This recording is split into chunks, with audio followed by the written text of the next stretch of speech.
The tribunal room was silent, too silent, the kind of silence that comes right before judgment, heavy and electric. Officers lined the walls, eyes fixed on the young woman standing before the oak table. Her name tag read Lieutenant Clara Reed. Her knuckles were white around the folder she held, but her voice, when it came, was calm. "Sir, the discharge order," she said, extending a pen toward the general. General Marcus Harlan lifted his head, his face carved in stone.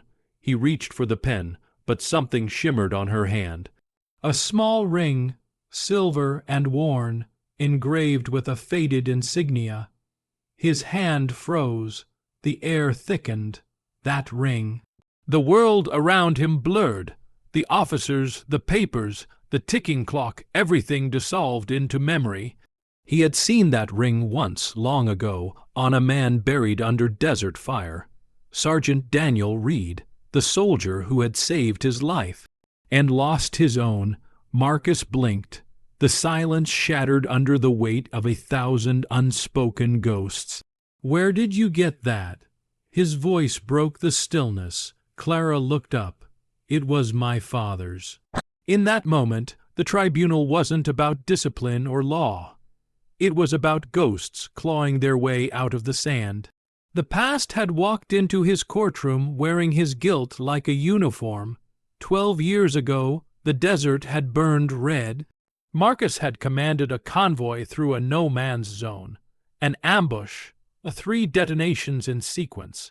He'd been thrown from the jeep, ears ringing, lungs full of smoke. When the dust cleared, Daniel Reed was dragging men out of burning vehicles, refusing evacuation. He was bleeding from the side, his grip slick with his own blood. "Go!" Marcus had shouted. Daniel had smiled through the smoke.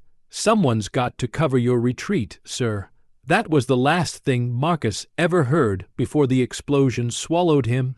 He remembered waking up days later, body bandaged, the news of Daniel's death echoing in the sterile white of the infirmary. They never found his dog tags, they never found his ring, until now. Marcus's hand trembled. "Your father was a good man, I know," Clara said softly, "and he died following orders, the kind that shouldn't have been given." Her words sliced through the room. The officers shifted uncomfortably. A colonel coughed into his sleeve, but Clara didn't flinch. She stood straight, every inch the soldier her father had raised her to be. The tribunal had been called because of her insubordination. She had defied a direct command to abandon refugees trapped during an evacuation. She'd risked everything to save them. The brass wanted her gone. An example of what happens when empathy outweighs obedience.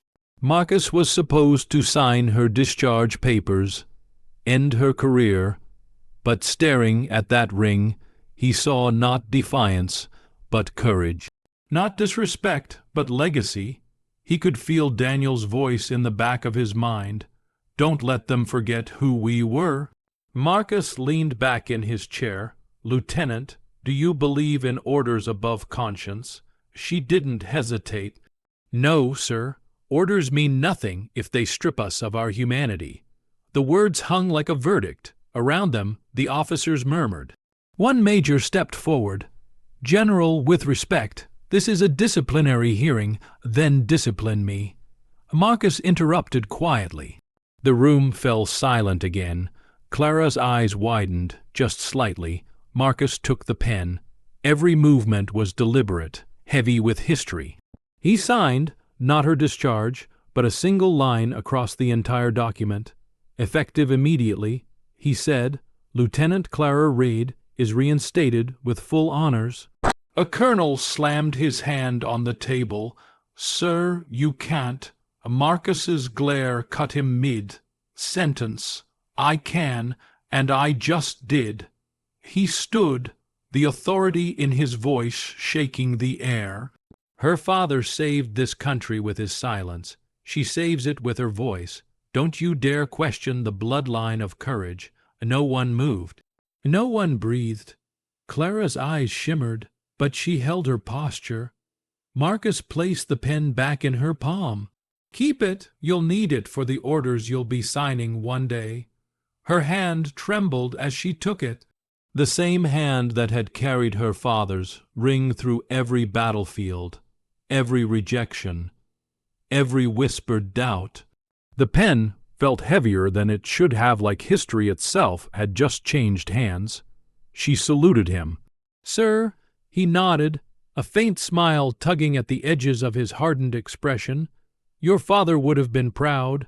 When she turned to leave, every officer in the room stepped aside. No one ordered them to. It was instinct, a silent respect that words could never command. The door closed softly behind her. Marcus remained still for a long time. Then, slowly, he removed one of his own medals and placed it on the table beside Daniel Reed's old file. The medal gleamed dully under the lights. For once, he whispered, "We did something right." Outside, Clara stepped into the sunlight.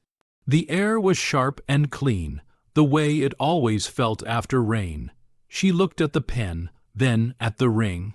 Two legacies, one written, one worn. The wind tugged gently at her hair, carrying with it the faint echo of her father's voice. "Never let them silence what's right." She smiled, a quiet tear tracing her cheek. That evening, word of what happened in the tribunal spread through the base like fire in dry grass. No official memo, no announcement, but everyone knew. A general had defied the order. A soldier had been spared. And somewhere between those two truths, honor had found its way home. Weeks later, in a faraway field hospital, Clara knelt beside a boy who had lost his parents in the conflict. She'd once been punished for helping. She slipped the ring from her finger and placed it in his tiny palm. This belonged to a man who believed the world could still be good. She whispered, "Now it's yours." The boy looked up, eyes wide, tears cutting through the dust. Who was he? She smiled softly. A soldier who never stopped fighting for what was right. Back at headquarters, Marcus received a letter, handwritten, sealed with wax. "Sir, I've learned that silence can protect, but it can also bury the truth. You gave me back my father's honor and my own. I'll carry both where they belong, forward." Clara Reed Marcus folded the letter carefully and slipped it into his breast pocket. Then he walked out to the memorial wall, where thousands of names were etched in steel. His reflection merged with theirs, an old soldier finally standing among ghosts without shame. He whispered, "We didn't forget, Daniel." The wind carried the words away, but something shifted in the stillness. A quiet acknowledgement that even in death, some promises keep breathing. As dusk fell, a new story began somewhere far from that tribunal room. Another act of defiance, another soul refusing silence. The world would keep spinning, cruel and beautiful, but those who listened closely would always hear the echo of a single truth. Honor isn't given by rank.